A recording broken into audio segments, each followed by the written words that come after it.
রামপুরহাট থানায় বিজেপির বিক্ষোভকে কেন্দ্র করে ধুন্ধুমার পরিস্থিতি তৈরি হলো। বিজেপি প্রার্থী দেবাশিস ধর সহ বেশ কয়েকজনের বিরুদ্ধে যে মামলা দেওয়া হয়েছে তারই প্রতিবাদে বিজেপির তরফে বিক্ষোভ দেখানো হয়। বিজেপি প্রার্থী দেবাশিস ধর সহ একাধিক নেতার বিরুদ্ধে অস্ত্র আইনে মামলা, তারই প্রতিবাদ জানানো হয়। রামনবমীর দিন অস্ত্র হাতে মিছিলের অভিযোগে বিজেপি প্রার্থী এবং নেতাদের বিরুদ্ধে মামলা পুলিশের। জামিন অযোগ্য ধারায় মামলার প্রতিবাদে রামপুরহাট থানায় বিক্ষোভ বিজেপির।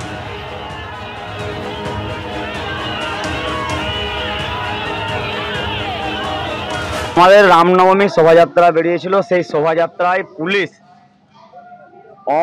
অন্যায়ভাবে পক্ষপাতমূলকভাবে রামনবমী শোভাযাত্রাকে বন্ধ করার জন্য বা বলতে পারেন তার সেই ঐতিহ্যকে নষ্ট করার জন্য পুলিশ আর্মস কেস দিয়েছে। সেই আর্ম কেস আমাদের 11 জনের নামে দেওয়া হয়েছে। তার প্রতিবাদে আজকে বিক্ষোভ দেখাতে থানায় আসা। পুলিশ এরকমভাবে তাদের বক্তব্য হচ্ছে হাইকোর্টের অর্ডার অনেকই আছে। হাইকোর্টের অর্ডার আছে যে ওপেন পশু কাটা বন্ধ করি, তো বন্ধ তো হয় না। অস্ত্র বন্ধ করতে গেলে সব জায়গায় অস্ত্র বন্ধ করতে হবে, অস্ত্র মিছিল বন্ধ করতে হবে। প্রচারে গিয়ে বিক্ষোভের মুখে পড়েছেন বিজেপি প্রার্থী। মুর্শিদাবাদ লোকসভার বিজেপি প্রার্থী গৌরী শঙ্কর ঘোষ। বিজেপি প্রার্থীকে কালো পতাকা দেখানো হয়, গো ব্যাক স্লোগান দেখানো হয়। যদিও যারা বিক্ষোভ দেখিয়েছেন তাদের হাতে কোনো দলীয় পতাকা ছিল না, কিন্তু বিজেপি প্রার্থীর অভিযোগ এর পেছনে রয়েছে তৃণমূল কংগ্রেসই।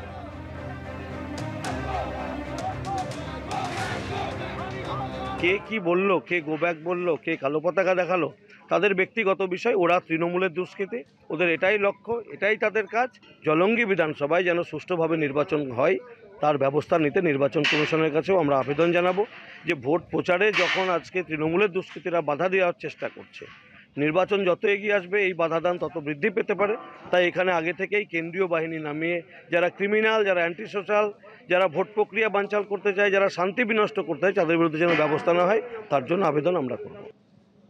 রাজনৈতিক বিশ্লেষক বিশ্বনাথ চক্রবর্তীর সঙ্গে ফোনে আমরা এই মুহূর্তে যোগাযোগ করতে পেরেছি। বিশ্বনাথ, এই ছবি বারে বারে দেখা যাচ্ছে। কোথাও বিজেপি প্রার্থী তিনি বাধার মুখে পড়ছেন, কোথাও কংগ্রেস প্রার্থী বাধার মুখে পড়ছেন। গণতন্ত্রে শক্তিশালী বিরোধিতা তো সবসময় গণতন্ত্রকে মজবুত করে। এই রকম একটা ছবি যখন বারবার দেখা যাচ্ছে গণতন্ত্রের পক্ষে, সেটা কতটা শুভ? এটা কিন্তু 2013 সালের পঞ্চায়েত নির্বাচনে প্রথম আমরা দেখেছিলাম যে তৃণমূল কংগ্রেস বিভিন্ন জায়গায় বিরোধীদের প্রচারে বাধা দিচ্ছে এবং ভোটের দিন প্রার্থীরা যখন বেরোচ্ছেন তাকে ভোটে দিচ্ছে না।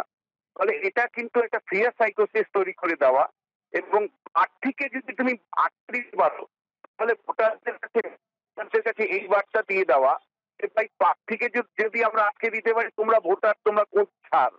ফলে এইরকম একটা ভাবনা থেকেই কিন্তু তৃণমূল কংগ্রেস এটা রাজনৈতিক সংস্কৃতি, ভোটের রাজনৈতিক সংস্কৃতিতে পরিণত করেছে। আমি তোমাকে দায়িত্ব নিয়ে বলছি, বাম আমলে অনেক রকম সমস্যা ছিল নির্বাচনকে নিয়ে, কিন্তু বামেরা কোন বিরোধী প্রচারে তাকে আটকে দিয়েছে, বাধা দিচ্ছে, এটা কখনোই দেখা যায়নি।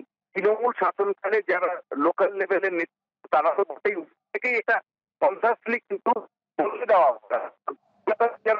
তারা ওখানে বসে তারা যে বিশেষজ্ঞ সংস্থা তাদের মাধ্যমে কিন্তু বলে দেয় যে এই প্রার্থীকে বাধা দিতে হবে, এই প্রার্থীর প্রচার বিঘ্ন ঘটাতে হবে। ফলে এখানে রাজনৈতিক দল একটা কৌশলগত অবস্থান থেকে বিরোধীদের আটকাতে চায়, সেইটা কিন্তু একটা কালচারে পরিণত হয়। এখানে ইলেকশন কমিশনের রোলটা কিন্তু গুরুত্বপূর্ণ। একেবারে নির্বাচন কমিশনের ভূমিকা কথা বলছেন বিশ্বনাথ চক্রবর্তী। বিশ্বনাথ দা, অনেক ধন্যবাদ আপনাকে। আর এইবার আপনাদের দেখাবো রামপুরহাট থানায় বিজেপির বিক্ষোভকে কেন্দ্র করে ধুন্ধুমার পরিস্থিতি তৈরি হলো। বিজেপি প্রার্থী দেবাশিস ধর সহ বেশ কয়েকজনের বিরুদ্ধে যে মামলা দেওয়া হয়েছে তারই প্রতিবাদে বিজেপির তরফে বিক্ষোভ দেখানো হয়। বিজেপি প্রার্থী দেবাশিস ধর সহ একাধিক নেতার বিরুদ্ধে অস্ত্র আইনে মামলা, তারই প্রতিবাদ জানানো হয়। রামনবমীর দিন অস্ত্র হাতে মিছিলের অভিযোগে বিজেপি প্রার্থী এবং নেতাদের বিরুদ্ধে মামলা পুলিশের। জামিন অযোগ্য ধারায় মামলার প্রতিবাদে রামপুরহাট থানায় বিক্ষোভ বিজেপির।